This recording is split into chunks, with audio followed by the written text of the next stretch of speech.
everyone, welcome back on my YouTube channel which name is Knowledge World. Yes student, as you know that our revision work is going on and today we are on our 12 number chapter and it's our last chapter for our post midterm. Okay, तो chapter number 12 का नाम क्या है?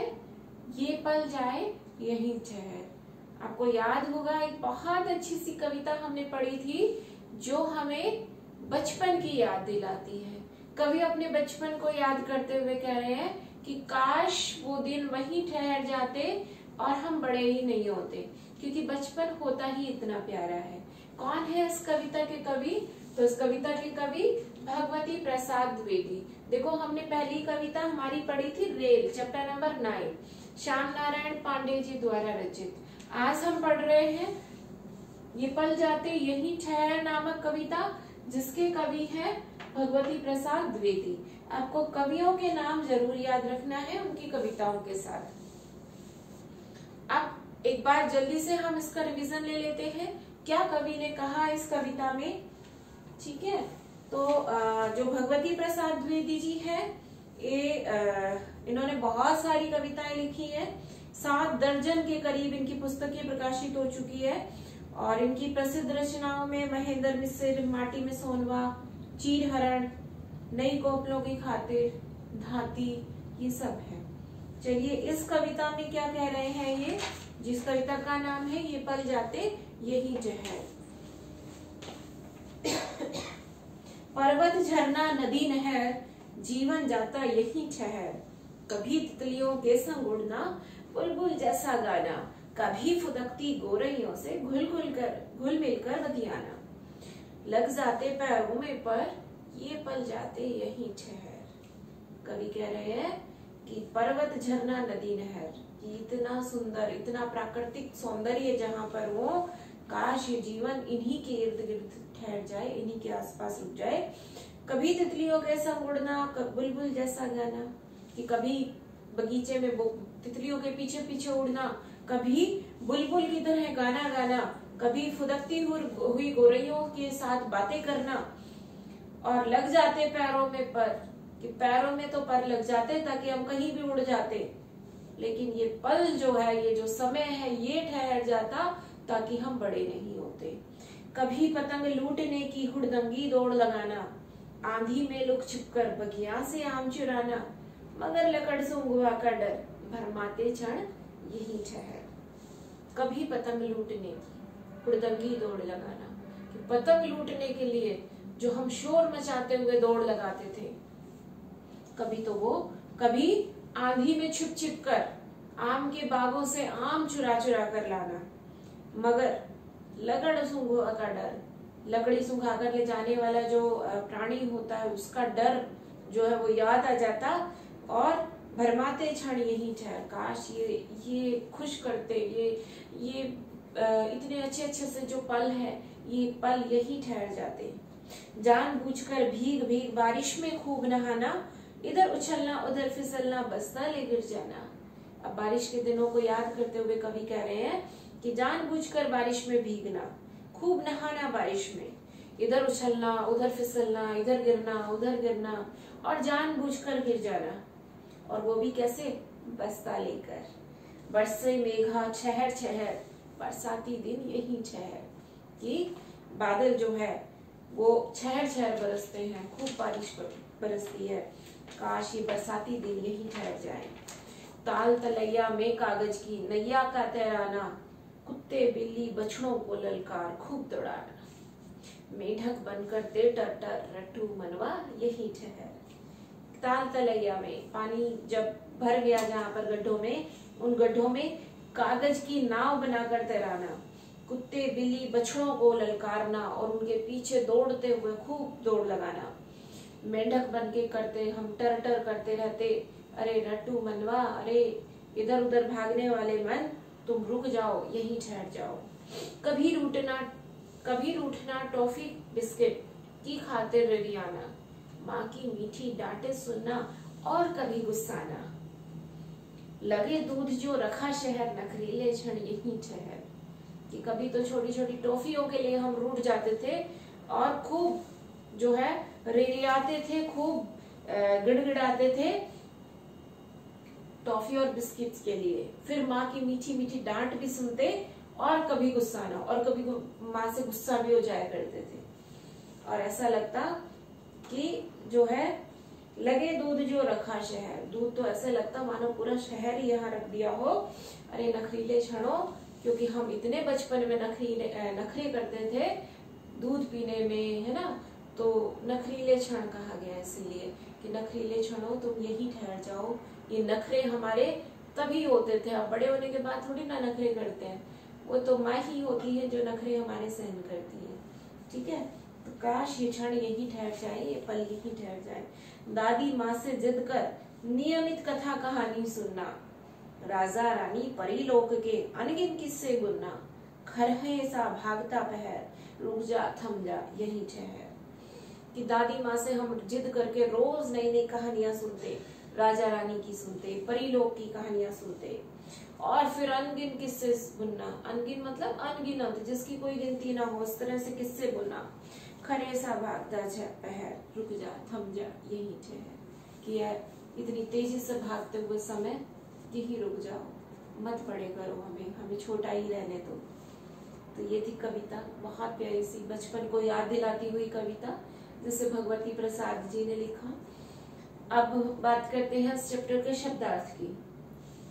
तो पहला शब्दार्थ देखिए, बतियाना। बतियाना मतलब बातें करना। फिर पर का मतलब होता है पंख, है ना, उड़ने वाले पंख। फिर है लकड़ सूंघवा। लकड़ सूंघवा बच्चे को लकड़ी सूंघा कर ले जाने वाला लकड़ सूंघवा। मेघा, छोटे छोटे जो बादल, वो मेघा। फिर है नैया। नैया मतलब नाव। रट्टू मनवा, तेजी से भागता हुआ मन, जिसे क्या कहा गया, रट्टू मनवा। रिरियाना मतलब गिड़गिड़ाना। और अनगिन, अनगिनत, जिसकी गिनती ना की जा सके, वो अनगिन।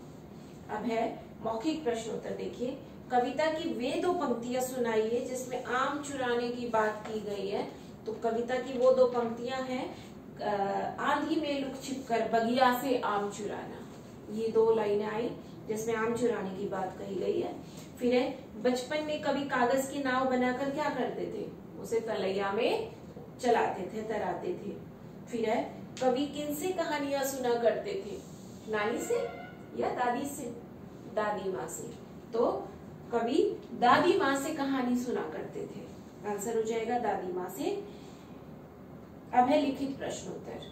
कवि किन दिनों के ठहर जाने की बात कर रहे हैं। तो देखिए हमारी कविता पूरी बचपन के ऊपर आधारित है। तो कवि बचपन के दिनों के ठहर जाने की बात कर रहे हैं कि बचपन के जो दिन है ये यही ठहर जाए, हम बचपन में ही जिए, हम बड़े नहीं हो। तो बचपन के ठहर जाने की बात कर रहे हैं। फिर कवि ने अपनी कविता में किन किन जीव जंतुओं के नाम गिनाए हैं। तो तितली, गौरैया, कुत्ते, बिल्ली, बछड़े, मेंढक, है ना, ये इतने सारे जीव जंतु जो है इनके नाम कवि ने अपनी कविता में गिनाए हैं। फिर पतंग लूटने के लिए कवि क्या करते थे। तो पतंग लूटने के लिए कवि हुड़दंगी दौड़ लगाते थे, शोर मचाते हुए दौड़ लगाते थे। अगले प्रश्न पर चलते हैं। बरसात के दिनों को याद करते हुए कवि ने क्या कहा है।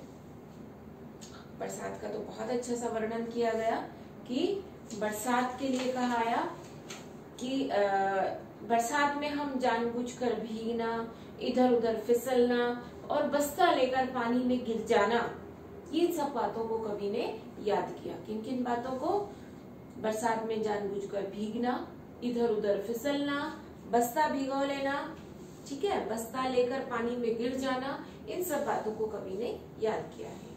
फिर है कवि कहानियां सुनने के लिए क्या करते थे।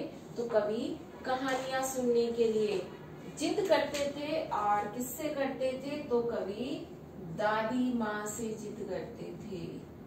ठीक है, ये आपको याद रखना है, क्वेश्चन इंपॉर्टेंट है कि कवि कहानी सुनने के लिए क्या करते थे। तो कवि कहानी सुनने के लिए दादी माँ से जिद करते थे। अब है कविता की छूटी हुई पंक्तियां हमें पूरी करनी है। इधर उछलना उधर फिसलना, आगे की कविता हमें पूरी करनी है। बस्ता ले गिर जाना, इधर उछलना उधर फिसलना, फिर बस्ता ले गिर जाना। ये हमारी क्या पार्ट की पंक्ति हो गई है। फिर है माँ की मीठी डांटे सुनना और कभी गुस्साना, और कभी गुस्साना। गुस्साना मतलब गुस्सा करना। हमने देखा होगा ना, आप लोग भी करते होंगे, कभी तो मम्मा की डांट खा के चुपचाप बैठ जाते हैं और कभी कभी नाराज होके मुंह फुला के बैठ जाते हैं कि हम तो नाराज हो गए, अब बात नहीं कर रहे, है ना। तो वही गुस्साना होता है। फिर है हमें कुछ शब्द दिए गए हैं, उन शब्दों के दो दो अर्थ, उनके अर्थों से हमें मिलाना है। शब्द है आम, पर, खातिर और पतंग। अब हमें इनके शब्दों के अर्थ इनसे मिलाने हैं। जैसे इधर तो दिया है एक कीड़ा, ठीक है, और है सत्कार, साधारण, लेकिन। और इधर की बात करें तो इधर हो जाएगा के लिए, एक फल, गुड्डी और पंख।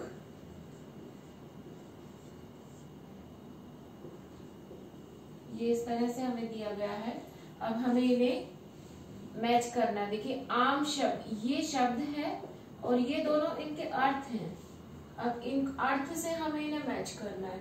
आम शब्द है, आम का अर्थ साधारण होता है, सिंपल, जो कॉमन होता है। और एक आम, मैंगो, जो फल हम खाते हैं, तो ये हो गया। अब है पर।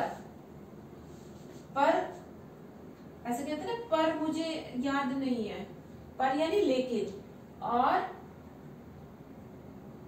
ये हो जाएगा पर पंख। पर जो पंख होते हैं उनको भी पर कहते हैं। तो पर के दो हो गए, लेकिन और एक हो गया पंख। फिर बात करें खातिर, तो खातिर एक तो हो गया के लिए और एक हो गया सत्कार। ऐसे कहते हैं ना, इसकी खातिरदारी करो, तो खातिरदारी मतलब सत्कार करना किसी का। और पतंग, एक तो कीड़ा हो गया पतंग, पतंग, और एक हो गया गुड्डी। इस तरह से ये इनके शब्दों के अर्थ हो गए हैं। फिर है वचन बदलकर लिखने हैं हमें। एक वचन दिए हुए हैं, उनके हमें बहुवचन बनाने हैं, ठीक है। ये वाले मैं इरेज कर देती हूँ।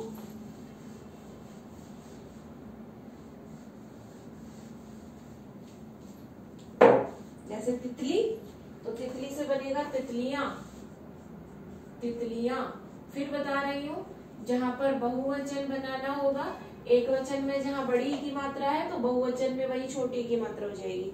ऐसे ही नदी, नदियां, और कहानी हो जाएगा कहानियां।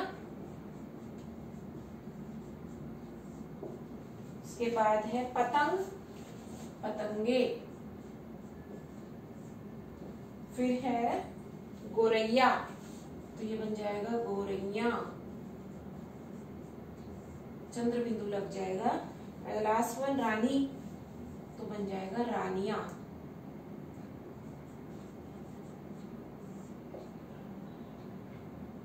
ये हो गया हमारा बहुवचन। फिर है लिंग बदलना है।